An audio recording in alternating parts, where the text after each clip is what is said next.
उत्तर प्रदेश के बहराइच में आयोजित कार्यक्रम में मुख्यमंत्री योगी आदित्यनाथ ने 118 लाभार्थियों को 21 करोड़ से अधिक की धनराशि ट्रांसफर की है और 136 परिवारों को आवास, शौचालय और जमीन के पट्टे वितरित किए हैं। इस दौरान सीएम योगी ने कहा कि 2017 के बाद प्रदेश में बिना भेदभाव के विकास हुआ है और त्योहारों पर अब उत्सव का माहौल रहता है। उन्होंने नई कॉलोनी का नाम भरतपुर रखने का भी सुझाव प्रशासन को दिया है और निर्देश भी दिए हैं।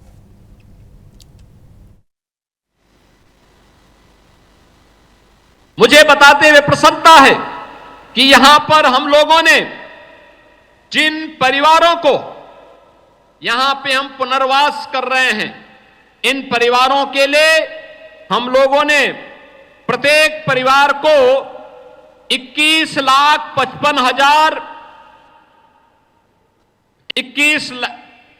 17,70,000 रुपए और उसकी परिसंपत्तियों के लिए 3,55,000 के हिसाब से पैसा की धनराशि की व्यवस्था उनके लिए उपलब्ध करवाई है। और आज इसके लिए भी 21 करोड़ 55,55,951 रुपया भरतापुर के नागरिकों को उपलब्ध करवाने का कार्य ये संपन्न किया गया।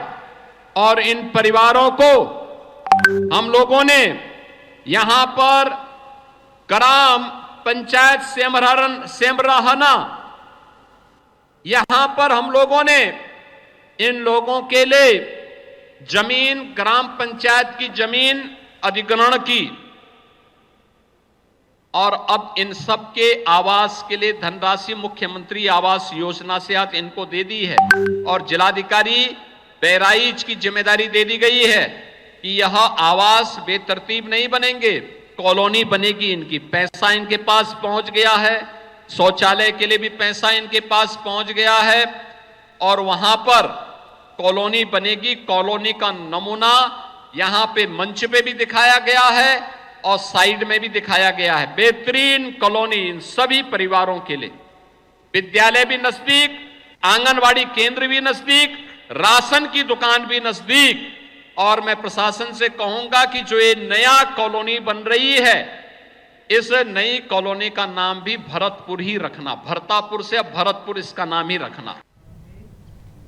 बलरामपुर में मुख्यमंत्री योगी आदित्यनाथ ने देवीपाटन मंदिर पहुंचकर विधि विधान से पूजा अर्चना की है और प्रदेश की सुख समृद्धि की कामना की है।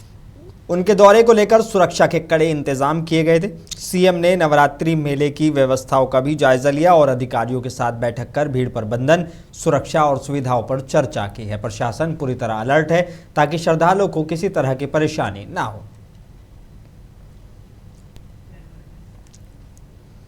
और उत्तराखंड की राजधानी देहरादून में सचिवालय में मुख्यमंत्री पुष्कर सिंह धामी की अध्यक्षता में कैबिनेट की बैठक हुई है। बैठक की शुरुआत में नए मंत्रियों का स्वागत किया गया। साथ ही प्रधानमंत्री नरेंद्र मोदी के शुभकामना संदेश पर मंत्रिमंडल ने आभार जताया और इसे प्रेरणादायक बताया है। राज्य हित के विभिन्न मुद्दों पर चर्चा हुई। मंत्रिमंडल विस्तार के बाद सीएम धामी की कैबिनेट की ये पहली बैठक अहम मानी जा रही है। इस कैबिनेट में कुल 19 प्रस्तावों पर मोहर लगी है। कैबिनेट में शामिल होने से पहले मुख्यमंत्री पुष्कर सिंह धामी ने प्रधानमंत्री नरेंद्र मोदी के लोकसभा में वैश्विक संकट पर दिए गए बयान का समर्थन करते हुए कहा कि जैसे कोविड महामारी के दौरान देश ने एकजुट होकर मुकाबला किया था, वैसे ही मौजूदा संकट से भी मिलकर लड़ना होगा। कैबिनेट बैठक में प्रधानमंत्री सूर्य घर योजना, मुफ्त बिजली योजना के तहत पूर्व में फैसला लिया गया था कि भारत सरकार से सब्सिडी मिलने के कारण राज्य सरकार से मिलने वाली सब्सिडी को समाप्त कर दिया गया था। कैबिनेट ने बुधवार को फैसला लिया कि 31 मार्च 2025 तक जिनके प्रोजेक्ट लग गए हैं उनको राज्य सरकार की सब्सिडी का लाभ दे दिया जाए। देहरादून में सीएम पुष्कर सिंह धामी ने एलपीजी संकट पर कहा कि ये वैश्विक स्थिति है और हमें एकजुट होकर धैर्य के साथ इसका सामना करना होगा। माननीय प्रधानमंत्री जी स्वयं सभी देशवासियों के सामने सारी बातें उन्होंने कल भी रखी है, राज्यसभा में, लोकसभा में, अन्य माध्यमों से। और ऐसे समय में जब ये पूरा एक तरह से वैश्विक संकट है, तो इस समय में जैसे हम लोगों ने महामारी के समय में भी पूरी एकजुटता के साथ जो हमारे पास संसाधन हैं, उन संसाधनों का पूरी तरह से उपयोग करते हुए हमको काम करना है, संयम से मिलजुल कर। और इस घड़ी में भी हम सब लोग इसका सामना करेंगे और इससे भी आगे निकलेंगे। देहरादून में मुख्यमंत्री पुष्कर सिंह धामी की अध्यक्षता में हुई कैबिनेट बैठक में 16 अहम प्रस्तावों को मंजूरी दी गई है। पीडब्ल्यूडी के ब्रिज प्रोजेक्ट, न्यायिक अधिकारियों के वाहन लोन, सोलर सब्सिडी और पुलिस की आधुनिक ट्रेनिंग जैसे फैसले शामिल हैं। खाद्य विभाग ने गेहूं खरीद का एमएसपी 2585 रुपये तय किया है। वहीं पूर्व सैनिकों और अग्निवीरों को 10% आरक्षण देने का भी फैसला हुआ है। सरकार ने सेतु आयोग के ढांचे को भी मंजूरी दी है, जिससे योजनाओं को नई दिशा मिलेगी।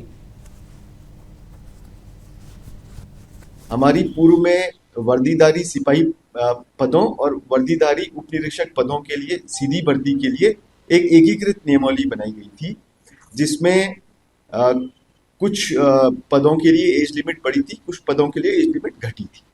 तो जहाँ पे एज लिमिट घटी थी वहाँ पे हमें कई प्रत्यावेदन इसमें प्राप्त हुए थे कि जो घटने की वजह से कुछ अभ्यर्थी छूट जा रहे थे। तो आज माननीय मंत्रिमंडल द्वारा ये निर्णय लिया गया है कि ये एज लिमिट 3 साल के बाद यानी कि 2028 दिसंबर के बाद ये लागू होगी। और जो एज लिमिट के बारे में बात है तो आज उस पर माननीय मंत्रिमंडल द्वारा अनुमति दी गई है।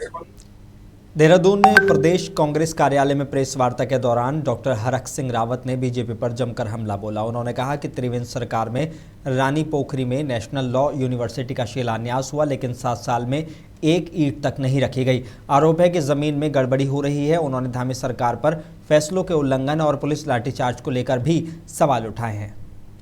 माने उस समय के तत्कालीन मुख्यमंत्री त्रिवेंद्र रावत जी, वहाँ के तत्कालीन सांसद निशंक जी, उस समय के शिक्षा मंत्री और आज के भी शिक्षा मंत्री धर्म सिंह जी की मौजूदगी में इस विश्वविद्यालय का शिलान्यास किया गया। जमीन विश्वविद्यालय के नाम ट्रांसफर हो गई रेशम विभाग और अन्य विभागों से। 7 साल हो गए, 7 साल में वो विश्वविद्यालय एक ईंट भी उस विश्वविद्यालय के नाम पर नहीं रखी गई और अचानक वो जमीन खुर्द-बुर्द की जा रही। पिछले 37 दिनों से रानी पोखरी के लोग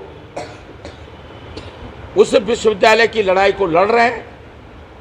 कल मुझे भी धरने पे जाने का मौका मिला था और आज अचानक ऋषिकेश एसडीएम, तहसीलदार और पूरा पुलिस फोर्स को ले जाकर उस जमीन को खुर्द-बुर्द करने का काम कर रहे हैं। रुड़की में धामी सरकार के 4 साल पूरे होने पर नगर निगम परिसर में बहुउद्देशीय शिविर आयोजित किया गया। इसका मकसद सरकारी योजनाओं को जनता तक पहुंचाना और मौके पर ही समस्याओं का समाधान करना रहा। शिविर में कई विभागों के स्टॉल लगाए गए, जहां लोगों की शिकायतें सुनी गई। राज्य मंत्री देशराज कर्णवाल ने कहा कि सरकार ने 4 साल में विकास के नए कीर्तिमान स्थापित किए हैं और हर वर्ग तक योजनाओं का लाभ पहुँचाया है। सरकार जन जन के द्वार ये ऐतिहासिक कार्यक्रम बन चुका है।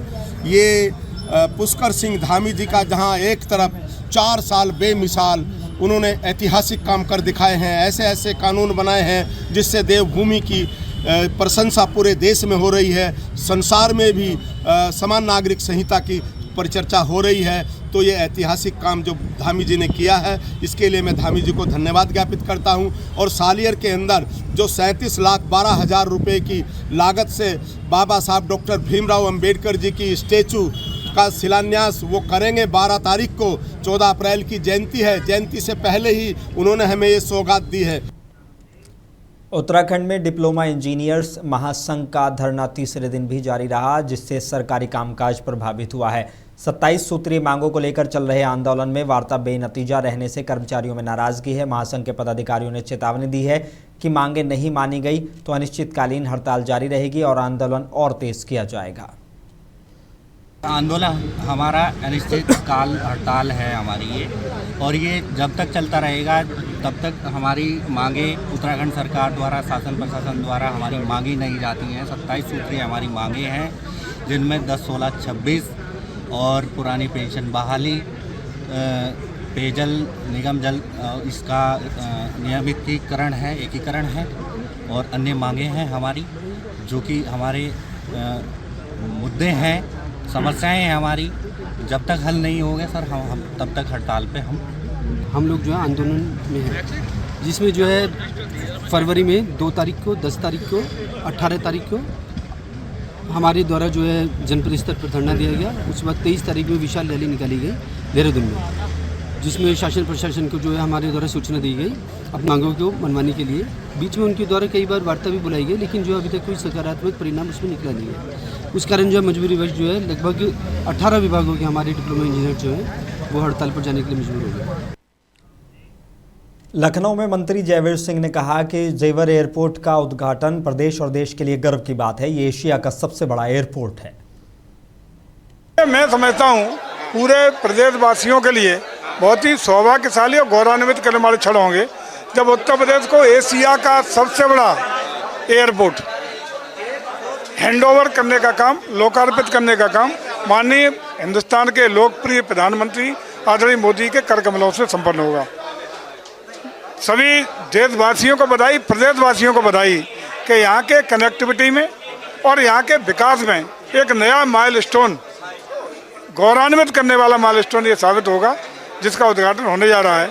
हर क्षेत्र में चौमुखी विकास भी होगा, गौरवान्वित भी होगा और वहाँ हमारे जो एयरक्राफ्ट हैं उनकी रिपेयरिंग और मेंटेनेंस का सेंटर भी होगा और भविष्य में कई रनवे के साथ एशिया का सबसे बड़ा एयरपोर्ट भी बनाएगा और विदेशी मुद्रा में जो रिपेयरिंग मेंटेनेंस का जो लोड पड़ता है देश पर, उस पर भी हम घरेलू स्थिति में उसको परिवर्तित करके अपने ही घर में जेवर एयरपोर्ट पर मरम्मत और मेंटेनेंस का काम जहाज़ों का कर सकेंगे।